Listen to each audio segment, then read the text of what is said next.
내 눈이 눈물에 상하며 내 창자가 끊어지며 내 간이 망에 쏟아졌으니 이는 딸 내 백성이 패망하여 어린 자녀와 젖 먹는 아이들이 성읍 길거리에 기절함이로다.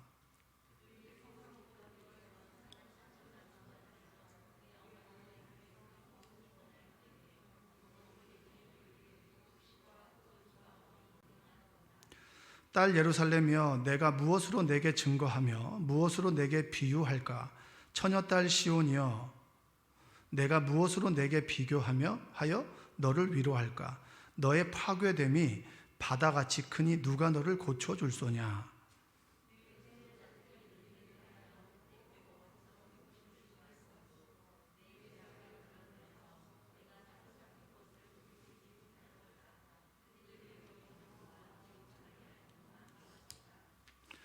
모든 지나가는 자들이 다 너를 향하여 박수치며 딸 예루살렘을 향하여 비웃고 머리를 흔들며 말하기를 온전한 영광이라, 모든 세상 사람들의 기쁨이라, 일컫던 성이 이 성이냐 하며.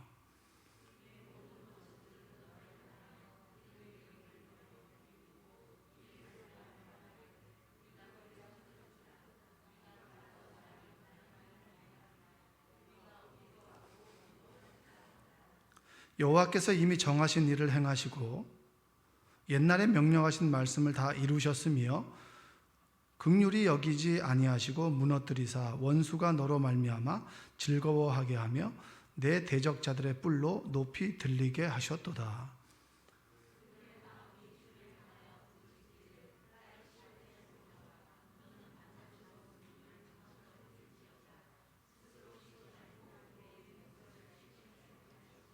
함께 읽겠습니다. 초저녁에 일어나 부르짖을지어다. 내 마음을 주의 얼굴 앞에 물 쏟듯 할지어다. 갓길 어귀에서 주려 기진한 내 어린 자녀들의 생명을 위하여 주를 향하여 손을 들지어다 하였도다. 아멘. 오늘도 이전에 나오고 그리고 실시간으로 예배드리는 모든 이들에게 하나님의 은혜가 함께하기를 주님의 이름으로 축복합니다. 여러분 어깨를 이렇게 좀 한번 이렇게 해보세요. 지금 너무 다운돼 계셔가지고 히터는 꺼주시고 죄송한데 물 좀 갖다 주세요. 자, 오늘도 은혜 받읍시다 라고 한번 옆에 계신 분에게 인사 한번 나누겠습니다. 오늘도 은혜 받읍시다. 이번 달 8일에 국회 회의장에서 정세균 국무총리가 눈물을 이렇게 흘린 장면이 나왔습니다. 그 이유는 뭐냐면 코로나 때문에 배진교 정의당 의원이 인천 한 헬스장 예를 들면서 월세가 800이고 고정으로 나가는 지출이 1200만 원인데 정부에서 지원해 주는 것은 뭐냐면 1.9%의 대출, 그 다음에 뭐 공과금, 전기세 이런 것들을 좀 연기를 해주겠다라고 하는 거하고 300만 원을 지원해 준다고 하니까 그들의 입장에서는 몇 달치 영업을 하지 않으면 고스란히 한 달에 한 1000만 원 이상은, 뭐 생활비까지 포함하면 1200~300만 원은 그냥 손해를 보는 거잖아요. 그러니까 5개월이 되면 6천만 원, 이러면 정말 살기가 힘들죠. 그 예를 들어서 얘기를 하는데 그 정세균 국무총리가 눈물을 흘리는 거예요. 그 눈물이 진짜인지 아닌지를 떠나서 눈물을 흘린 이유는 내가 그 사람은 아니지만 그 사람의 입장에서 생각해 보면 정말 눈물 날 일이라는 거예요. 우리는 지금 정말 눈물 날 세상에 살아가고 있어요. 어처구니 없는 코로나로 인해서 모든 사람들이 마스크를 쓰고, 그리고 대부분의 사람들은 살아가기가 너무 하루하루 힘든 시간들을 보내고 있죠. 마찬가지입니다. 저 사람과 접촉하는 것이 간염이 되지 않을까 싶어서 자주 만났던 사람들을 조금 멀리하게 되고 조금 쭈뼛쭈뼛하게 되는 세상을 우리가 살아가고 있는 것이죠. 그래서 이런 세상 속에서 우리가 흘릴 수 있는 건 눈물밖에 없어요. 우리나라 사람들은 눈물에 약하죠. 그 눈물이 정치적인 것이든 그것을 떠나서 우리는 눈물에 참 약합니다. 서양에서는 새가 어떻게 한다고 그러죠? 새가 노래한다고 얘기하잖아요. 근데 우리나라는 뭐라고 얘기해요? 새가 운다고 얘기하잖아요. 그만큼 우리는 한의 민족이고 눈물에 참 익숙해져 있습니다. 여러분들 여기 계신 분들 중에서 한눈물 하시는 분들 좀 계세요. 보니까 툭 치면 눈물 흘리는 사람이 몇 분 계시거든요. 잘 우는 사람들. 근데 눈물이 말라버리는 것처럼 또 아픈 일들은 없죠. 그렇죠? 자, 성경에서도 눈물하면 딱 생각나는 사람이 한 사람 있습니다. 누구냐면 예레미야. 예레미야는 눈물의 선지자라는 이름을 가지고 있어요. 왜 그러냐면 하나님께서는 이스라엘 민족이 어떻게 무너지는지를 보여줬어요. 자신은 보이는데 내가 보이는 것들을 그렇게 애달게 얘기를 해도 몰라요. 무너져 보고 아파 봐야 아는 거예요. 제가 저희 아이들 자세가 워낙 좋지 않아가지고 어제 정형외과를 좀 데리고 갔습니다.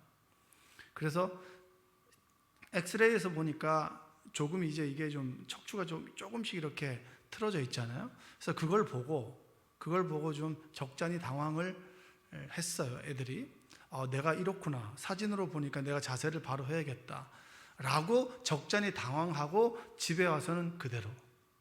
그걸 바라보는 제 입장은 어떻겠어요?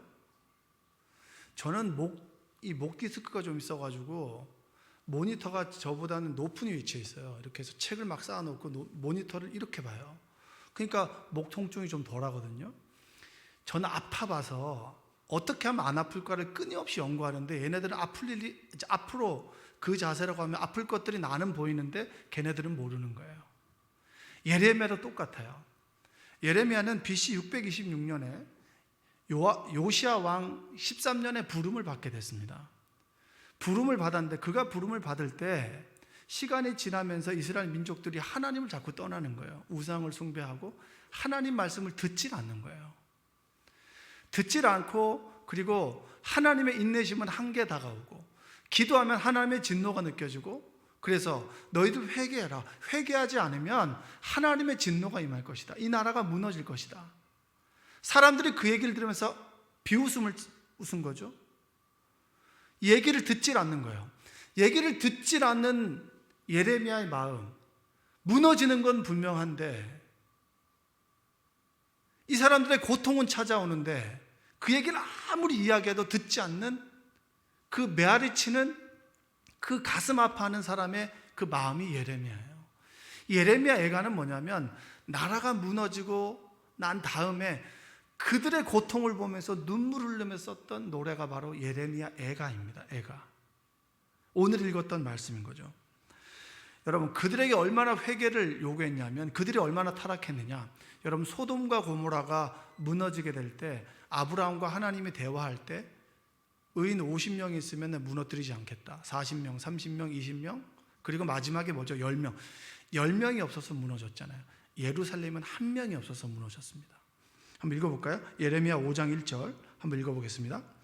너희는 예루살렘 거리로 빨리 다니며 그 넓은 거리에서 찾아보고 알라. 너희가 만일 정의를 행하며 진리를 구하는 자를 한 사람이라도 찾으면 내가 이 성읍을 용서하리라. 한 사람이라도 찾으면 내가 용서하겠다. 진리의 말씀을 따르는 한 사람이 없었다는 거예요. 가슴 아프죠? 여러분 어떠세요? 하나님께서 지금 물으신다면 여러분은 진리를 따르는 한 사람에 들어갈 수 있을까요? 제가 어제 굉장히 착한 일을 한번 했습니다. 여러분 들으시면 정말 놀랄 거예요. 제가 이 3P 바인더라고 하는 게 있어요. 3P 바인더가 있는데 제가 이거를 사서 이 가죽하고 내지를 이렇게 딱 사가지고 그게 27,400원이었거든요. 그래서 직접 제가 가까운 데서 가져왔는데 집에 똑같은 게 왔어요. 2세트가 온 거예요. 그 사람의 행정 착오인 거죠. 직접 가지러 간다고 했는데 배송을 해준 거예요. 우리 집에. 여러분들이라면 가져다 줄 거예요? 아니면 가져다 줄 거예요? 여러분들은 다 가져다 주겠죠. 근데 제가 이제 계속 바빠가지고 못 가져주다가 제가 전화해가지고 내가 이러이러한 사람인데 내가 이 세트를 가져왔는데 지금 다시 이 배송이 왔다. 어떻게 된 거냐? 몰라요. 전혀 몰라요. 근데 저는 2세트를 받았으니 이거 실수한 사람이 있는데 이거 아무 얘기하지 말고 그냥 가만히 계셔라. 내가 조용히 갖다 주겠다. 그래가지고 어제 제가 가가지고 그걸 갖다 줬어요. 그 사람이 너무 고마워하는 거예요. 너무 고마워요. 그러면서 제가 이제 다른 걸 사갖고 왔거든요. 그러면서 이제 너무 고마우면 우리 정세 한 10%라도 깎아줄 줄 알았는데 하나도 안 깎아주더라고요. 근데 제가 그걸 주고 왔어요. 직접 제가 이 발품을 팔아가지고 주고 온 거죠. 제가 착한 일을 하나 한 거예요. 여러분, 이게 진리를 따른다라고 하는 것이 이 착한 일 하나 한 것 갖고 되는 거예요? 그건 아니잖아요. 내 마음의 중심뿐만 아니라 내 삶에 하나님 보시기에 합당한 사람이 된다라고 하는 건 어렵습니다. 예루살렘에 여러분, 나 같은 사람 왜 없었겠어요? 많았죠. 근데 하나님 보시기에 양이 안 차는 거예요. 한 사람이 없어서 예루살렘이 무너지고 말았습니다. 그 징계의 도구로 사용된 것이 바벨론이에요. 얼토당토한 하나님을 전혀 모르는 야만인과 같은 바벨론을 통해서 예루살렘을 무너뜨려 버린 거예요. 예루살렘이 침공했죠. 한번 오늘 읽었던 2장 12절 한번 읽어볼까요? 한번 읽어보겠습니다. 자, 시작. 그의 어머니들의 품에서 흔히 떠날 때 어머니들에게 이르기를 곡식과 포도주가 어디 있느냐 하도다. 자, 어른들은 포로로 끌려갑니다. 어른들하고 아이들은 기근해, 배고파서. 그래서 심지어는 아이를 삶아 먹는 일들이 생겨버렸어요. 자신의 아이를. 오늘은 우리 아이, 내일은 니네 아이. 오늘은 우리 아이를 삶아서 먹었는데 그 다음날 니네 아이를 삶아 먹자고 하니까 싫다고 다툼이 일어나죠. 그런 기근과 핍박과 어려움 가운데 살아왔습니다. 여러분, 나라를 뺏긴다라고 하는 게 낭만적인 게 아니에요. 예레미야가 항복해라라고 얘기했습니다. 왜냐? 항복하면 그들이 정복하는 이 정복 국가가 피지배 민족에게 아량을 베풀어줘요. 노략질을 하지 않아요. 약탈을 하지 않습니다. 그런데 항복하지 않으면 그들을 약탈해요. 여자들부터 시작해서 아이들부터 시작해서 다 죽는 거예요. 그 당시에 에피소드가 하나 있었는데, 아이가 남자아이를 4명 키우는 집이 있었습니다. 기근인 거예요. 아빠가 밖에 나갔다 들어왔는데 너무 배가 고픈 거죠. 부인에게 먹을 양식이 있냐? 밀가루가 조금 있다. 이걸로 이제 열심히 떡을 한 거죠. 먹다 보니까 다 먹을 수가 없는 거예요. 배고픔을 참고 조금 남겨놨어요. 아이들 먹으라고. 근데 첫째 아이가 집에 와서 이걸 갖다가 먹는데 팍팍 긁어서 먹는 거예요. 그때 아버지가 속이 상하는 거죠. 너는 둘째, 셋째, 넷째도 있는데 어떻게 너 혼자 다 먹을 수가 있냐고. 그만 먹으라고 하는 그 말을 떨어지자마자 바벨론 군대가 찾아와서 아이들 4명을 다 손을 잘라버리고 죽여버렸어요. 그 아버지가 얼마나 마음이 아프겠어요. 그래서 아이들 손가락이 잘린 그 손가락을 찾아가지고 그 손가락을 자기 눈에 쑤셔 넣으면서 내가 그때 내 아들이 먹고자 할 때 먹지 못하겠다. 그 죄책감에 그 손가락으로 자기 눈을 찔러서 자신의 눈을 멀게 했던 기록이 바로 나라를 잃은 예루살렘의 모습이에요. 나라를 잃어버렸다라고 하는 건 처참한 거예요. 근데 예레미야는 그게 보인 거예요. 보였는데 그 얘기를 했는데 아이들은 그 말을 듣지 않아요. 얼마나 사람들이 예레미야가 속이 상하겠어요. 자, 주변의 사람들이 조롱을 합니다. 오늘 15절 17절을 한번 읽어볼까요? 15절부터 17절 읽어보겠습니다. 모든 지나가는 자들이 다 너를 향하여 박수치며 딸 예루살렘을 향하여 비웃고 머리를 흔들며 말하기를 온전한 영광이라 모든 세상 사람들의 기쁨이라 일컫던 성이 이 성이냐 하며 16절 내 모든 원수들은 너를 향하여 그들의 입을 벌리며 비웃고 이를 갈며 말하기를 우리가 그를 삼켰도다. 우리가 바라던 날이 과연 이 날이라 우리가 얻기도 하고 보기도 하였다 하도다. 17절 여호와께서 이미 정하신 일을 행하시고 옛날에 명령하신 말씀을 다 이루셨음이여 긍휼히 여기지 아니하시고 무너뜨리사 원수가 너로 말미암아 즐거워하게 하며 내 대적자들의 뿔로 높이 들리게 하셨도다. 너희들의 성이 이 성이냐? 무너진 걸 보고 너희들이 이 성이냐? 너희들 꼬라지가 이거밖에 안 되냐? 니네들이 그렇게 잘났다고 설치더니 하나님께서 선택한 선민이라고 하더니 네 모양이 이거밖에 되지 않느냐? 주변의 모든 민족들이 조롱하는 거예요.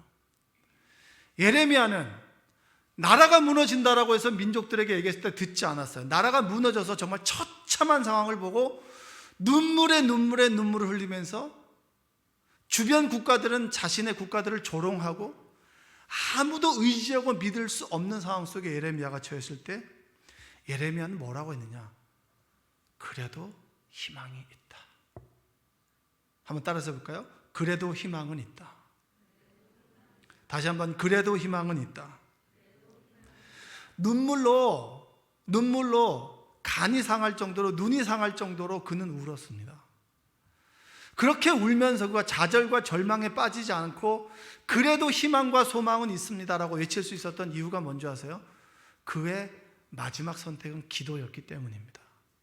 할렐루야. 여러분, 슬퍼할 때 기도하는 사람 많지 않아요? 슬프고 절망 가운데 다 기도할 것 같죠? 그렇지 않아요. 슬프고 절망 가운데 한숨 쉬고 좌절과 절망에 빠져가지고 정말 자신을 포기하는 사람들 많고요. 그리고 좌절과 절망에 나락에 떨어져서 무기력해지는 사람 많지, 악착같이 주님 앞에 나와서 기도하는 사람 그렇게 많지 않습니다. 예레미야는 눈물로 기도하는 사람은 살아가며 눈물을 흘리지 않는다.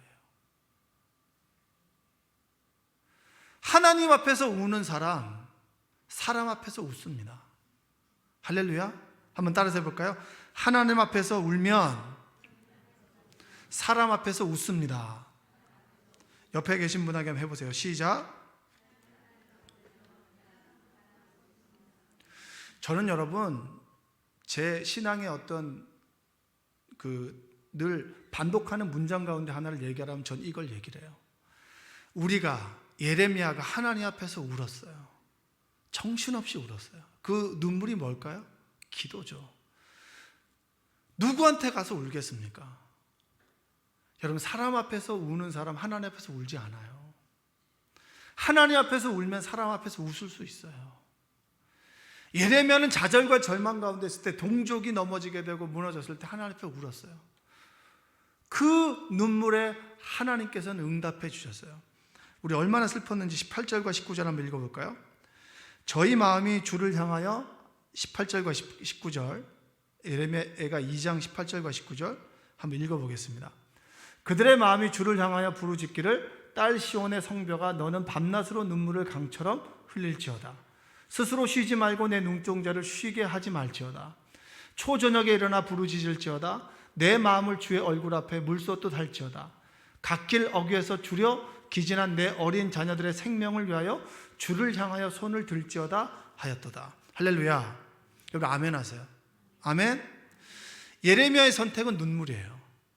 여러분, 정말 기도할 때 눈물 흘리면서 기도하는 사람들이 있어요. 예전에 우리 남자 집사님 한 사람이 맨날 찬양만 하면 눈물을 흘려요. 귀하다. 여기 다 눈이 말라있지 우는 사람이 누가 있냐 그랬더니 그는 자기가 너무 부끄럽다는 거예요. 그러더니만 여기서 예배 드리면 우는데 잠옷실에 들어가면 안 우는 거예요. 잠옷실로 들어가더라고요. 어리석다.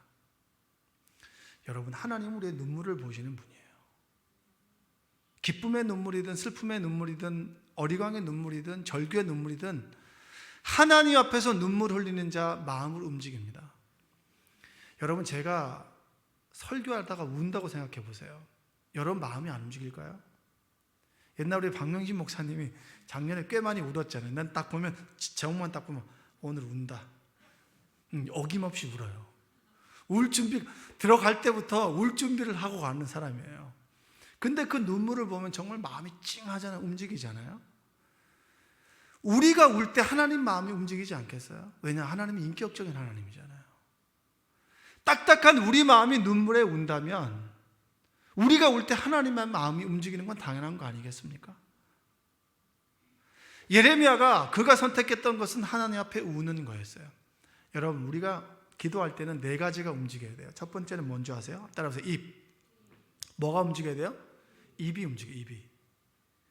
묵상 기도한 사람은 다 묵상만 하고 있어요. 두 번째는 뭐가 움직이나? 손.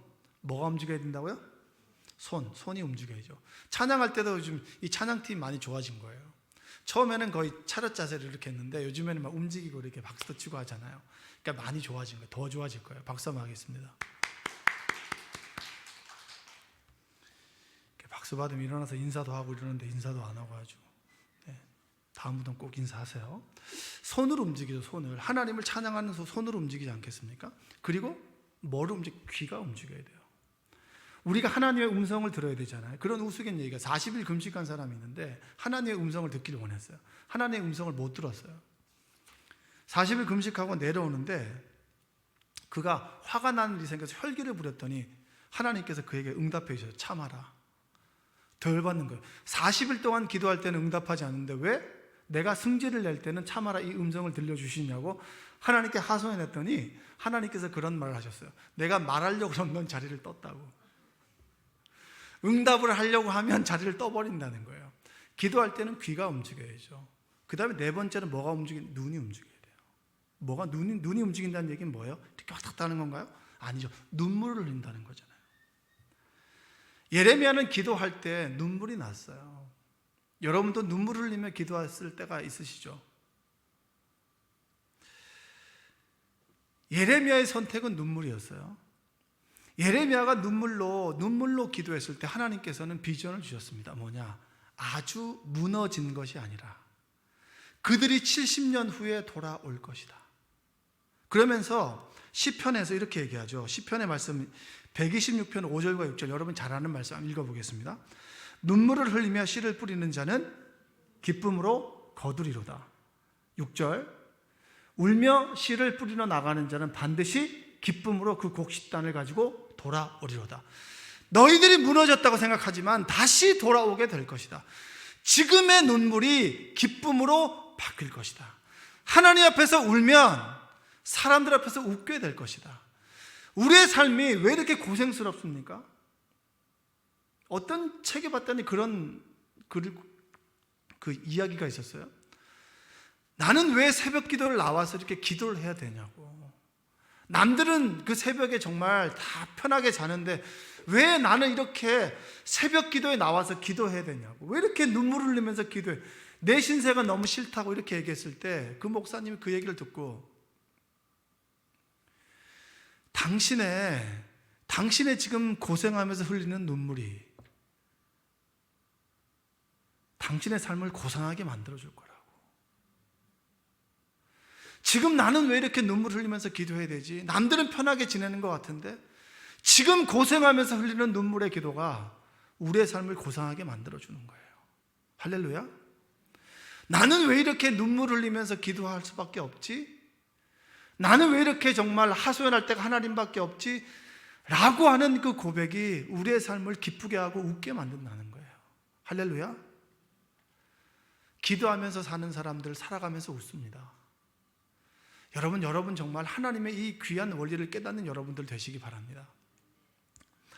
1월 11일 날 새벽 기도를 하러 주차장에 왔는데 늘 새벽에 나오는 집사님이 저에게 만두를 2팩을 주셨어요. 비닐봉지에다가. 새벽에 만두를 주기가 쉽지 않잖아, 그렇죠?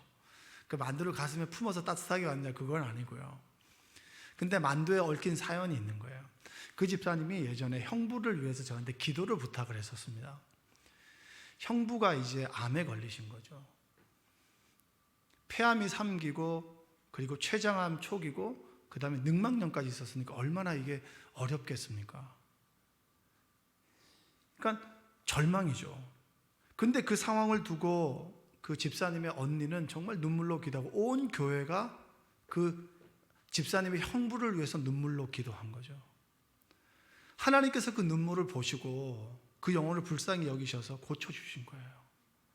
점점 더 차도가 있는 거죠. 아직 완벽하게 완쾌된 건 아니지만 정말 차도가 있어가는 과정 속에서 암크기가 줄고 그런 과정 속에 있는 거예요. 근데 그 집사님의 언니와 동생이 토스트 전도를 나온 거예요. 참 대단하죠. 동생네 집에 놀러 왔는데 동생이 토스트 전도하러 간다니까 전도를 또 따라온 거예요. 근데 그 전도하는 모습이 적극적이에요. 우리 교인들보다 더 적극적인 거예요. 예전부터 와 있었던 사람들처럼 너무 적극적인 거예요. 그래서 막 전도하다가 이런저런 얘기하다가 이렇게 뭐 기도도 이렇게 부탁한다고 이렇게 하는데 제가 아직까지 기억이 나요. 제가 여기 뒤에 있었고 여기 그 이렇게 굽는 틀 바로 앞쪽에 이렇게 차를 주는 앞쪽에 딱 있었는데 제가 이쪽 사선으로 그 집사님의 언니의 얼굴을 봤는데 그 얼굴은요 세상의 고난과 어려움이 하나도 없는 표정이에요. 좋게 말하면 어떻게 얘기할 수 있냐면 정말 고생 하나도 안 해본 얼굴인 거예요. 그때 제 마음속에 하나님 앞에서 고생하며 흘리는 눈물, 정말 하나님께서 우리의 삶을 고상하게 만들어주겠구나. 하나님 앞에서 울면 하나님께서 사람들 앞에서 웃게 만들어주시겠구나. 제가 그걸 깨달았어요. 이 말씀을 준비하면서 그분의 얼굴이 떠오르는 거예요. 그 집사님의 만두는 뭐냐? 그분이 완쾌가 돼서 그 언니와 형부가 예수님을 영접하고 그리고 만두 가게를 시작하면서 만든 만두라고 가져오셨는데 저를 주신 거예요. 제가 그 만두를 먹으면서 그 만두는 여러분 제 인생 가운데 잊혀지지 않는 만두죠. 왜냐? 하나님께서 저에게 보여주신 거니까. 여러분, 우리가 하나님 앞에서 우는 거 주저하지 마세요. 그 부끄러운 거 절대 아닙니다. 우리의 눈물을 보시죠. 하나님께서 우리의 눈물을 보시고 우리를 불쌍히 여기셔서 우리의 삶에 역사해 주시는 거예요. 여러분, 히스기야 이야기를 아시죠? 히스기야는 여러분 정말 위대한 왕 중에 한 명입니다. 아수르가 쳐들어왔어요. 18만 5천 명이 쳐들어왔을 때 답이 없는 거예요. 하나님 앞에서 기도하기 시작했어요. 하루 저녁에 18만 5천 명이 갑자기 죽은 거예요. 역사가 헤로도토스는 뭐라고 얘기했냐면 이걸 패스트라고 기록해서 갑자기 하루 저녁에 쥐가 와서 그들을 다 죽였다라고 얘기했고, 그게 인류의 역사를 바꾸는 사건이 하나님에 의해서 일어난 사건입니다. 그가 그 사건 이후로 갑자기 죽을 병에 걸린 거예요. 죽을 병에 걸렸을 때 그가 했던 선택은 뭔지 아세요? 하나님 앞에 나아가서 우는 거예요. 이사야 38장 3절 한번 읽어보겠습니다. 이르되 여호와여 구하오니 내가 주 앞에서 진실과 전심으로 행하며 주의 목전에서 성하게 행한 것을 기억하옵소서 하고 히스기야가 심히 통곡하니. 히스기야의 선택은 하나님 앞에서 우는 거였어요. 왜냐? 할 수 있는 게 없잖아요. 여러분, 저도 정말 아무것도 할 수 없는 상황에 처했던 적이 있었어요. 자녀를 키우다 보면 자녀의 문제는 여러 가지 문제가 있지 않겠습니까? 그때 아무것도 할 수 없는데 그날 새벽 기도는 해야 되고 앞은 막막하고, 그랬을 때 375장에 나는 갈 길 모르니 주여 인도하소서 하면서 얼마나 부르는, 혼자서 우니까 사람들이 벙찐 거죠. 왜 목사님 우냐고, 힘든 일이 있으시냐고. 나는 갈 길도 모르고 뭘 해야 될지 모르고 아무것도 몰라요. 근데 우리가 할 수 있는 거 딱 한 가지, 하나님 앞에 가서 내 마음을 토로하며 우는 거예요.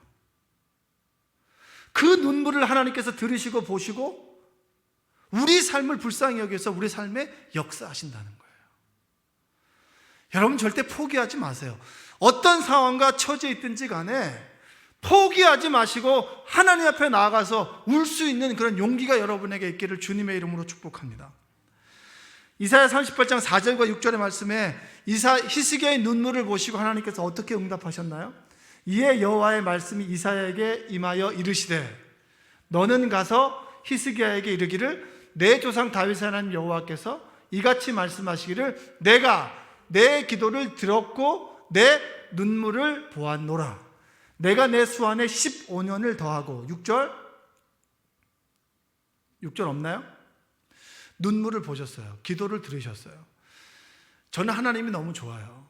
왜 좋은 줄 아십니까? 기댈 데 없는 나에게 기댈 수 있는 기둥이 되시기 때문입니다. 낮에 보면요, 항상 일정한 시간에 기도하는 분들이 계세요. 시간을 정해놓고 기도하는 분들이 계세요.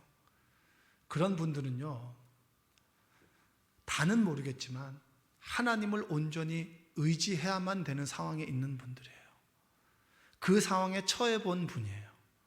그런 분들은 하나님 앞에 눈물을 쏟을 수밖에 없어요. 왜 새벽에 그렇게 피곤한데 나와서 기도합니까? 내 몸이 피곤해도 하나님께 기도하지 않으면 살아갈 수 없기 때문입니다. 그 하나님을 한 번씩 경험했기 때문이에요. 히스기야는 자신의 모든 선택, 절망 앞에서 하나님께 나와서 눈물을 흘리면서 기도했을 때 하나님께서 그 눈물을 들으시고 역사하신 거예요. 하나님 앞에서 울면 사람 앞에서 웃습니다. 따라서 해볼까요? 하나님 앞에서 울면 사람들 앞에서 웃습니다. 하나님을 선택해서 하나님 앞에 우는 여러분들 되시기를 주님의 이름으로 축복합니다. 제 친한 친구가 있어요. 학교 때부터 혈관이 터져서 제대로 정상인이 되지 못할 거라고 했었는데 하나님께서 그때 우리 함께 했던 눈물의 기도를 들으시고 보시고 완쾌되어서 목회를 하고 있어요. 정선에서도 같이 목회했고, 그리고 인천에서 지금 부여에서 개척을 했습니다. 그 친구가 이제 제 아내가 아프다는 얘기를 들은 거예요. 이틀에 한 번씩 전화로 온 거예요. 야, 내가 내 아내랑 같이 진짜 눈물을 흘리면서 기도한다고.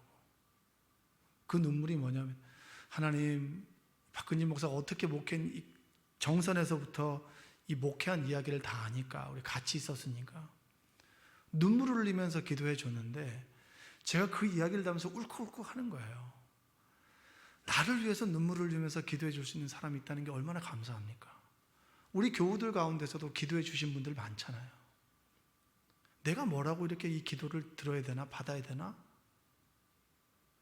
그 친구가 눈물을 흘리면서 기도해 줬다라고 하는 그 얘기를 들었을 때, 이렇게 수술이 잘 되고 이런 과정이 있는 게, 이 친구뿐만 아니라 우리를 위해서, 우리 가정을 위해서 눈물을 흘리면서 기도해 주셨던 그 분들의 기도를 들으시고 우리를 불쌍하게 보시고 그분들의 눈물을 보시고 이렇게 잘 되어 가는구나.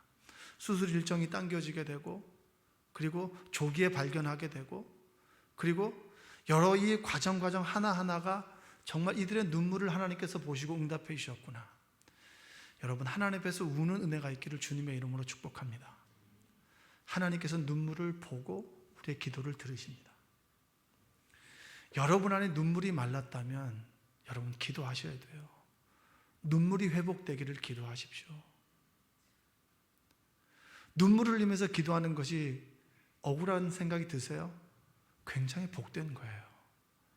많은 사람들이 신앙생활 하면서 기도하면서 눈물을 흘리면서 그렇게 하나님 앞에 나아가는 사람이 몇 사람이나 되겠습니까?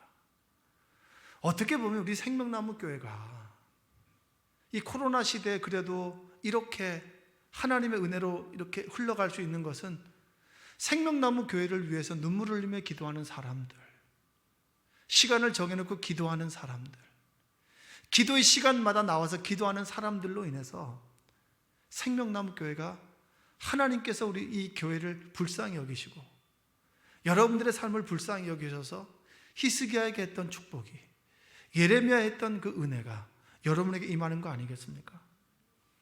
우리는 하나님 앞에 드릴 것이 아무것도 없는 사람들이에요. 자격도 아무것도 없는 사람들이에요. 그럼에도 불구하고 구원받았어요. 구원받은 내가 하나님께 드린 것이 아무것도 없는데 애통하고 슬픈 마음을 가지고 주님 앞에 나와서 눈물을 흘리며 기도하는 그 눈물을 보시고 한없는 사랑을 베풀어 주시는 그 하나님 앞에 여러분, 우리는 울어야 돼요. 시대를 바라보며 울고, 믿지 않는 자녀를 보면서 울고, 되어지지 않는 일을 보면서 울고, 내 자신이 하나님 앞에 말씀 앞에 올곧게 서지 못하는 것에 대해서 통회하며 자복하며 울 수 있는 그런 눈물이 여러분에게 온전히 회복되기를 주님의 이름으로 축복합니다. 고생하는 기도가 우리의 삶을 고상하게 만들어주는 거예요. 하나님 앞에서 우는 그 눈물이 사람들 앞에서 진정으로 웃게 만들어주는 그 웃음이 될 수 있는 거예요. 여러분, 하나님 앞에 드리는 눈물이 온전히 회복되시기를 주님의 이름으로 축원드립니다. 기도하겠습니다. 사랑과 은혜가 풍성하신 아버지 하나님, 감사합니다. 하나님의 사랑과 은혜로 우리를 불러주시고 이 저녁에 코로나로 힘든 이 시기에 이렇게 나와 마스크를 쓰고 위생을 철저히 하며 하나님 앞에 나와서 기도하게 하시고 말씀 듣게 하심에 감사합니다. 우리 안에 눈물이 회복될 수 있도록 주님 도와주시옵소서.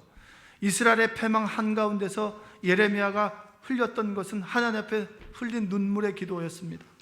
하나님께서는 그 눈물의 기도를 들으시고 보고 예레미야를 통해서 희망과 소망을 선포하셨습니다. 70년 후에 돌아오게 될 것이고 눈물로 씨앗을 뿌리는 자는 기쁨으로 단을 거두게 될 것이다 라는 희망과 소망을 주셨습니다. 하나님, 우리 앞에 처해 있는 현실을 외면하지 않게 하시고 직접 대면하여 하나님 앞에서 울 수 있는 기도가 우리에게 회복되게 하여 주시옵소서. 눈물을 보시고 눈물이 회복될 때 진정 우리의 삶 속에 웃음과 기쁨과 감사가, 희망과 소망이 넘쳐나도록 우리를 인도하여 주시옵소서. 코로나로 힘들어하는 이들을 위해서 눈물을 흘리며 기도하게 하시고, 생명나무 교회를 눈물을 흘리면서 기도하게 하시고, 우리의 믿음의 자녀들 믿음으로 자라갈 수 있도록, 눈물로 기도할 수 있도록 우리에게 기도와 눈물을 허락하여 주시옵소서. 예수님의 이름으로 기도합니다. 아멘.